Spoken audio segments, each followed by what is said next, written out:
Selebriti kita pada hari ini, Saharul Rizwan. Sihat, alhamdulillah. Dan juga Azril. Sihat. Sihat Dia kena macam tu. Rambut PKP. Rambut PKP. Ini mau fashion PKP juga.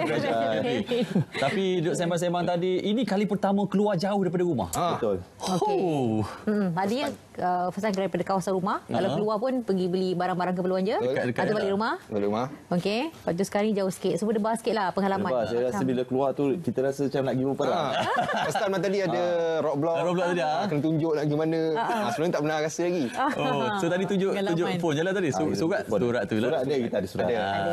Itu dia memang nak datang sini kena ada kebenaran. Ada urusan mereka datang nak promo sesuatu supaya ada cerita yang anda boleh saksikan sepanjang PKP ni. Ya, dan ini khas untuk bulan Ramadan sebenarnya. 30 episod akan bermula pada hari Jumaat depan insya-Allah. Dan tadi soalan daripada Syari tadi, lokasi tu kat mana? Lokasi tu. Yang pada masih tu kita pergi Qatar.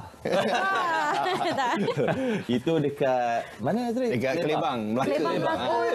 Cuma benda tu memang ke dalam, ke belakang, di tepi laut kan. Tempat tu panas sangat. Ya ke? Dia memang cantik, nampak macam kita orang happy sangat. Allah, kita jalan 5 km.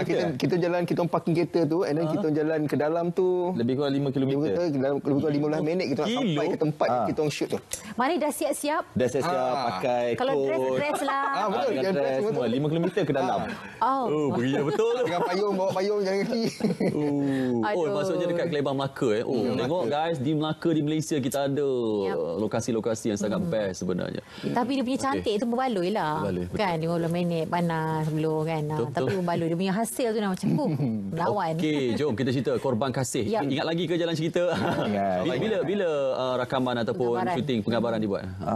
Bulan kita bermula itu bulan 12. Semenung dah. Kita mula bulan 12 itu. Kita habis sebelum PKP bulan 2. Kita habis 20 hari bulan 2. Kat sangat tu. Kita sempat lah. Alhamdulillah kita sempat untuk habiskan drama Ramadan ni. Ya. 30 episod. Yelah, kalau tak habis pun macam nak habiskan 30 episod sehari kan. Kena fikir cara lain. Okey, dan semuanya lokasi di dalam negara. Di Malaysia, Tanjung Karang, lebih dalam 70% dekat Tanjung Karang. Kita dekat sana lebih kurang dalam sebulan lebih. Dekat Tanjung Karang, Skincan. Lepas tu yang balance tu dekat KL, and Melaka tak ada. Melaka kita pergi untuk satu hari je. Okey, baik. Mungkin kita nak cerita sikit lah. Tak nak cerita banyak tak boleh lah, penonton kena tengok. Secara asasnya apa yang nak dibawa dalam Korban Kasih, Sarul? Okey, kalau orang yang mengikuti Korban Kasih ni sebenarnya dia adalah novel. Ada novel satu, Korban Kasih satu, dan novel Korban Kasih dua. Adaptasi juga lah ni. Adaptasi novel digabungkan menjadi Korban Kasih dalam bentuk visual lah, kita visualkan.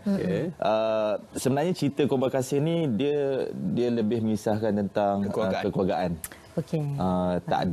Tak ada watak yang antagonis. Rasanya tak ada. Ada. Watak antagonis tu ada. Cuma dia tak berapa jahat lah. Tak ditekankan sangat. Tak berapa jahat. Mana setiap watak dia tak adalah mungkin relate dekat watak Syarul. Ada dekat watak Jamil pula. Saya pula kat situ. Ada. Tapi tak banyak. Dia banyak cerita pasal kekeluargaan. Dan banyak cerita cinta dia pun tak banyak sangat. Dia tak banyak sangat cerita. Sebab biasa kita tengok drama, cerita pasal cinta ni, bercinta dengan ni. Yang ni cerita memang saya boleh katakan dalam 70% cerita pasal kekeluargaan. Yang balance tu mungkin ada antagonis sikit, cerita pasal cinta sikit. Cuba tengok muka dia orang lain terus lah, Bek. Dia segini ha. Tapi dia sesuai lah kalau 70% kekeluargaan, sesuai pula dengan masa kita tengah PKP ni kan. Masa kita banyak rumah dengan keluarga. Tapi kalau yang seorang-seorang tu kesian Aziz seorang-seorang ke? Tak adalah, ramai. Saya baik ada kawan-kawan. Okey, ini sebagai daripada slot ataupun scene-scene yang ada. Tu sebenarnya yang kalau tadi yang tengok tu sebenarnya episod 1 sampai episod 10 kita orang sebenarnya dalam tengah bersekolah. Mana dua itu yang jadi muda tadi tu. Kita ada dua different dia memang muda memang dah. Mana kita akan buang jambang semua, mana rambut semua style lain. Lepas tu kita ada yang blok kedua baru kita jadi macam kita dah bekerja semua tu. Ada dua benda yang lain. Ada dua lah. Okey. Ada transform dua benda. Selalunya dia macam bila dah macam tu, maknanya bila muda kena bersih semua kan. Lepas tu bila tu jambang sikit. Jadi shoot yang mana? Jambang dulu ke shoot yang muda dulu? Kita shoot jambang dulu. Kita shoot belakang dulu. Oh, belakang dulu. Kita shoot belakang. Semua di Kuala Lumpur, lepas tu kita pergi ke Tanjung Karang. Sebab asalnya kita orang berjambang. So maknanya nak cukur dulu kan tiba-tiba dah cukur kan nak grow balik tak dapat pula. Betul. Dan maknanya 70% kebanyakannya semua dari sana. Maknanya zaman kecil, zaman remaja tu dekat sana lah. Dekat sana, kampung tu. Kampung di sana. Okey, cerita pasal keluarga, tapi apa sebenarnya mesti ada konflik kot sikit-sikit. Apa dia punya konflik yang ada? Korban kasih, dia mengisahkan tentang konflik antara mak dengan anak sebenarnya. Itu adalah main utama dia. Yang mana Jalil boleh dikatakan Jalil tu saya Jalil, Jamil. Kita orang kembar sebenarnya. Kembar lain muka. Tak seiras. Jalil dengan Jamil. Jadi Jalil ni dianak tirikan oleh mak dia, tapi dia bukan anak tiri. Jalil ni memang anak betul, tapi disebabkan mak dia rasa jealous dengan Jalil sebab kasih sayang ayah Jalil, Fauzi, lebih kepada Jalil. Jadi benda tu saya masa mula dapat naskah ni saya baca, saya cakap betul jadi ke? Takkanlah dengan anak sendiri seorang mak pun boleh rasa mak jealous dengan anak ni kan? Mak jealous dengan anak. Lepas tu bila tanya script writer, bila tanya ni semua cakap memang ada wujud benda ni di luar sana sebab mungkin perasaan mak tu ada sebab kenapa dia rasa ayah dia tu terlebih sayangkan anak tu. Sebenarnya tak, sebagai ayah Fauzi ni dia tak lebihkan sesiapa.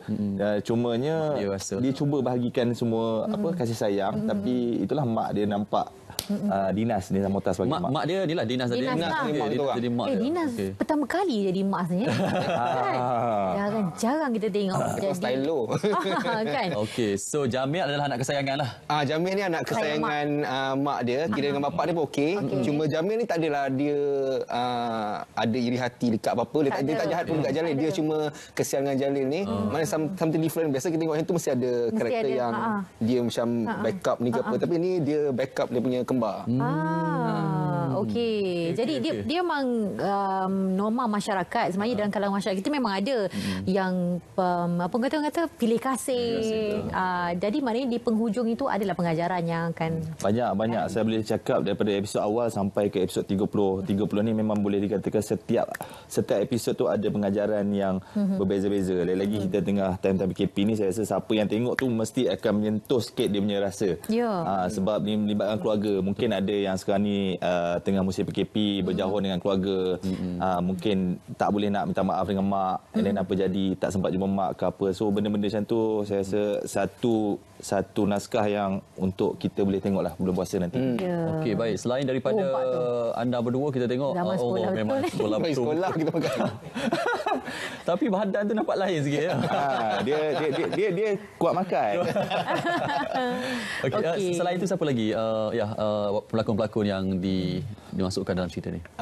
Ada selain kita orang ada Dinas Mokhtar, ada Hasnur Rahmat, Zara Mina Zira, ada Izzati Abdullah. Ramai lagi sebenarnya. Ramai.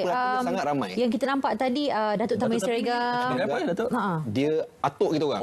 Atuk. Dia atuk kita orang. Okey. Ada lagi kita sebut Sheila Hassan, Nadia Shahab, Elnisa, ada Riz Amin, Mio Muhammad, Haziq Fadullah, and Abdullah pun ada. Ramai nama-nama canggih-canggih. Tengok memang pilih kasih lah. Yang tu ada basikal. Yang tu jalan kaki je tadi. Kesiannya. Jamil naik basikal, Jalil jalan kaki je. Jangan macam ni ya, mak-mak sekalian. Belajar daripada kisah ini. Jangan lupa ajak semua. Kalau rasa macam mungkin mak nampak macam pilih kasih. Mak, jom tengok. Jom tengok ni korban kasih. Manalah tahu kan timbul kesedaran. Tu dia. Masa muda lah ni. Ni masa muda. Kita orang kecil aku tu. Masa kecil pun dia dah ni. Masa kecil kita ada pelakon watak kanak-kanak lah. Tak boleh kita orang. Lain lah. Tapi kadang-kadang bila ditengokkan balik cerita ni, kita tak boleh nak salahkan Dinas tu juga sebagai mak tu. Maksudnya karakter dia. Sebab apa? Ada sebab kenapa mak dia tak bagi basikal. Sebab Jalil ni dia tak pandai. Dia tak suka belajar. Jadi mak dia rasa macam bila yang ni suka belajar. Jadi dia lebih yang belajar ni. Dia lebih yang belajar ni. Benda tu tak salah pun sebenarnya. Saya pun tak tahu. Kena tengok cerita ni. Saja dia. Saya berlakon soalan tu. Sebagai Jalil saya rasa kenapa dia buat keliru juga keliru. Jadi benda tu kita tak tahulah. Tapi betul, dalam realiti kita rasa macam tak ada, tapi sebenarnya ada. Kita ada berbaki dalam 9 ke 10 minit lagi. Kita nak cerita lagi tentang korban kasih ni sikit lagi. Apa lagi kita tak sebut? Artis dah semua dah akan ke udara pada hari Jumaat. Tapi sebelum tu ada keluar untuk di sebalik tabir. Ada 22 hari bulan April ni, Rabu malam, Rabu ni kan. Pukul 10 malam di TV1 ada. Kalau boleh tengok apa yang kita orang buat, semasa pengembaraan tu ada yang tekat-kat ke apa. Dia macam menarik lah benda dia macam blooper sikit. Nampak macam sedih je kan. Tapi sebenarnya bila kita syuting ni tak sedih sangat. Tapi visual tu menampakkan sedih. Dia macam sedih sekarang ni lah sebab PKP tak dapat nak keluar. Tak dapat nak sambung kerja. Ada macam syuting tergendala. Betul. Cerita sikit macam ada pengalaman dekat rumah masing-masing. Buat apa? Ada orang kata macam Sarut mungkin ada pumping satu sekali sehari ke. Ini 3.6 juta dekat Instagram ni. Okey, siapa dulu? Okey, saya kat rumah sebenarnya tak ada buat apa pun. Macam bangun pagi tu makan breakfast, tidur balik waktu tu tengok TV, tengok pasal perkembangan coronavirus ni, nak tahu juga pasal benda-benda macam ni. And then ada buat exercise sikit. And then tengoklah apa-apa drama ke apa. And then tu juga atau main handphone tu je. Macam tu. Tapi cut off terus. Aktiviti seni ada buat aktiviti seni contohnya di rumah, adakah program-program khas ke you buat live FB khas dengan ada macam buat live tu ada juga tapi kadang-kadang tak kerap lah. Tak kerap. Macam ada buatlah macam untuk bagi maintain lah. Macam maintain tu adalah buat live sekejap tapi dalam 10 minit atau macam dah boring tu balik. Macam tu lah. Dan tahu sendiri macam mana? Yang ni berbeza. Saya rutin, kalau rutin sebagai yang duduk kat rumah tu macam biasalah kita bangun main dengan anak aktiviti semua. Tapi kalau sebagai anak seni tu saya rasa sebagai pelakon dan juga orang yang bekerja dalam industri, saya rasa ramai di antara artis-artis kita sebenarnya dia tak boleh duduk diam. Betul. Jadi ada benda yang nak dibuatkan, which is saya rasa satu benda yang bagus, ramai yang bagi vibe positif. Banyak yang live, banyak yang bagi semangat tengah malam macam Izu dengan Datuk Fairuz. Lepas tu kita tengok Ustaz Fakhr Razi yang mengaji dengan artis. So saya rasa satu benda yang bagus yang mana artis-artis kita menggunakan medium sosial untuk bagi benda-benda positif. Sebab apa? Sebab saya rasa kalau kita kadang-kadang kita berlakon, kita bagi benda positif dekat orang luar, kita sendiri yang kat rumah tu pun kita kena ada benda-benda positif tu. Saya bayangkan macam para pelakon dia buat challenge. Macam sekarang ada challenge No Rush Challenge dan sebagainya kan. Dia macam berlakon scene tu dibelakonkan di tempat masing-masing. Dan dia kait bagus kan? Acting challenge. Dia rumah kan. Kau dah kenapa? Kat sana boleh jawab. Itu kan. Main goreng pisang sambung. Buat challenge korban kasih ni.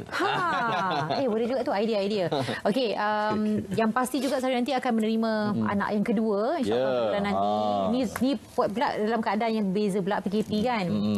Okey, macam mana persediaan? Itu saya cakap sebenarnya bila kita dalam PKP ni, benda yang paling kita kena jaga ialah mental kita.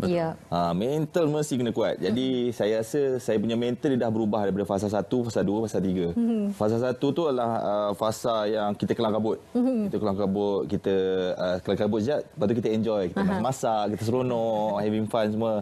Masuk fasa kedua kita dah mula rasa macam mana macam mana nak cari duit untuk next. Macam mana? Kita dah mula, tapi bila ada sokongan dan juga panduan daripada kerajaan kita sendiri. So benda tu masuk fasa ketiga, kita dah boleh relax, kita tahu okey, mungkin dalam masa sebulan lagi apa yang aku nak buat. Okey, ada bisnes apa yang kita boleh terapkan dari segi apa yang boleh kita sebagai artis untuk contribute untuk dapatkan duit melalui YouTube, melalui channel lain. So benda-benda macam tu dia datang sebenarnya bagus sebab apa? Saya rasa kita keluar daripada comfort zone kita. Mungkin sebelum ni 10 tahun yang lepas kita syuting dapat duit habis tu. Jadi bila jadi macam ni kita cakap, okey, kalau aku tak syuting dalam masa setahun 2 tahun ni apa jadi ya? Jadi kita dah keluar daripada zone selesa kita. Kalau kita ambil benda tu sebagai satu benda positif, insya-Allah kita akan positif. Insya-Allah. Nampak tu motivasi. Itulah dia. Ini boleh malam-malam bagi motivasi ni. Okey, dari sini macam mana? Mungkin nak sampaikan sesuatu pada para masyarakat keseluruhannya. Okey, dalam masa PKP ni sama dengan Syahrul, sebab benda macam ni kita orang as a artis ni memang ada comfort zone. Kita orang memang ada je boleh katakan job kerja tu ada, tapi kadang-kadang bila dah kena macam PKP macam ni, kita pun tak tahu PKP ni habis sampai end of this month ke. Kita pun tak tahu. Mungkin dia akan dilanjutkan ke. Kadang kita kena ada benda apa yang kita nak buat selepas tu. Sebab kalau ikut logik pun, kalau kita dengar orang cakap mungkin benda ni akan ada sampai mungkin setahun lagi, sebab vaksin tu pun tak jumpa lagi kan. So maknanya bahayalah. Maknanya kalau kita mungkin lepas PKP ni pun tak ada pun, mungkin ada SOP yang baru kita akan follow lepas ni. Macam mana? Mungkin untuk kita yang syuting ni pun mungkin ada juga benda yang lain dan yang lain. So maknanya kita kena fikir apa yang kita nak buat in future ni. So maknanya setiap industri pun kena buat benda sama. Betul, samalah, kita pun sama. Ya, okey, jom. Korban Kasih. Kita nak last kali kita nak promo lah Korban Kasih, bersiaran jam berapa, pukul berapa, ingat tak? Ingat. Okey. Ringkas. Okey, so guys, jangan lupa tengok drama Korban Kasih. Drama 30 episod ni sepanjang Ramadan ini. Bermula 24 April 7 malam hingga 8 malam. So sebenarnya macam bila korang buka puasa tu, korang tengok drama ini buka juga. puasa depan TV lah. Okey. Tengoklah cerita ni menarik. Alright. Okey, baik. Last note. Okey, daripada hari pertama kita puasa sampailah hari terakhir kita berpuasa nanti, anda semua akan disajikan dengan satu naskah keluargaan yang saya rasa akan bagi impak yang besar dalam hidup kita. So jangan lupa untuk saksikan Korban Kasih bermula 1 Ramadan sehinggalah 30 Ramadan. Okey.